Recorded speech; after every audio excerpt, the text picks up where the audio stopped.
Hello web series lovers. Chandan Arora డైరెక్షన్లో Roshan Mathew, Mohit Raina, Sara Jane Dias, transgender Trinetra హల్దార్లు ప్రధాన పాత్రలో నటించిన latest web series Kankhajura. Sony లివ్లో స్ట్రీమింగ్ అవుతున్న ఈ వెబ్ సిరీస్ తెలుగు లాంగ్వేజ్లో కూడా అవైలబుల్గా ఉంది. 6 years బ్యాక్ వచ్చిన ఇజ్రాయెల్ టీవీ సిరీస్ మ్యాక్పీని బేస్ చేసుకుని చేసిన ఈ వెబ్ సిరీస్ ఎలా ఉందో ఈ రివ్యూలో చూద్దాం. ఇదొక క్రైమ్ డ్రామా థ్రిల్లర్. ఒక్కో episode around half an hour డ్యూరేషన్లో ఉన్న ఈ వెబ్ సిరీస్లో టోటల్గా 8 episodes ఉన్నాయి. అక్కడక్కడ ఉన్న ఎరోటిక్ సీన్స్ తో పాటు ఫౌల్ లాంగ్వేజ్ కూడా ఉంది. So avoid watching this series along with your family. Goa back drop లో నడుస్తుంది వెబ్ సిరీస్.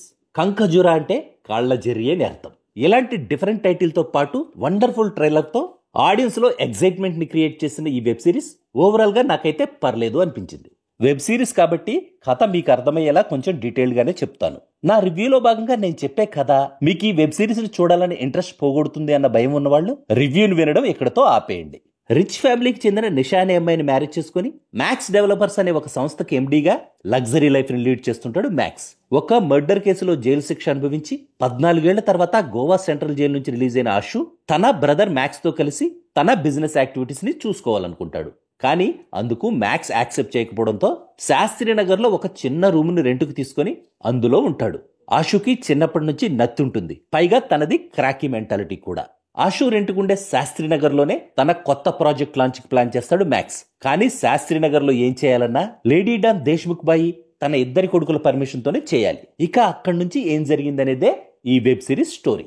స్టోరీ వినడానికి ఇంట్రెస్టింగ్ గానే ఉంది. కానీ ఈ స్టోరీని ప్రజెంట్ చేయడానికి డైరెక్టర్ చందన్ అరోరా డిజైన్ చేసుకున్న సీన్స్ మాత్రం అంతా ఎక్సైటింగ్ గా లేవు. క్లైమాక్స్ కూడా ఆడియన్స్ ఎక్స్పెక్ట్ చేసిన రేంజ్ లో లేదు. Screenplay routine and regular గానే ఉంది, కానీ గ్రిప్పింగ్ గానే ఉంది. Rajeev Ravi, Vinod Illampalli cinematography okay. Background music వావనేలా లేకపోయినా ఈ సిరీస్ కి తగ్గట్టు ఉంది. వైశాఖ్ రవి ఎడిటింగ్ ఇంకొంచెం క్రిస్పీగా ఉంటే బాగుండేదనిపించింది. ఆషుగా రోషన్ మాథ్యూ యాక్టింగ్ మాత్రం సూపర్ గా ఉంది. మ్యాక్స్ గా మోహిత్ రైనా యాక్టింగ్ కూడా ఓకే. లేడీ డాన్ దేశ్ముఖి బాయిగా ఉషానాథ్ కర్ని యాక్టింగ్ బాగుంది. ఫైనల్ గా చెప్పాలంటే వావ్, అద్భుతం అనేలా లేకపోయినా ఈ వెబ్ సిరీస్ లో యాక్ట్ చేసిన యాక్టర్స్ ఎక్సలెంట్ పెర్ఫార్మెన్స్లతో పాటు స్క్రీన్ ప్లే కూడా గ్రిప్పింగ్ గా ఉండడంతో వెబ్ సిరీస్ స్టార్ట్ అయిన దగ్గర నుంచి ఎండ్ అయ్యే వరకు ఎక్కడా పెద్దగా బోర్ కొట్టలేదు నాకైతే. జనరల్ ఆడియన్స్ కి పర్లేదనిపించేలా ఉన్న ఈ వెబ్ సిరీస్ క్రైమ్ థ్రిల్లర్స్ నచ్చే ఆడియన్స్ కి మాత్రం నచ్చే ఛాన్స్ ఉంది. That's all in this review friends. మళ్ళీ నెక్స్ట్ రివ్యూలో కలుసుకుందాం. Thank you for watching.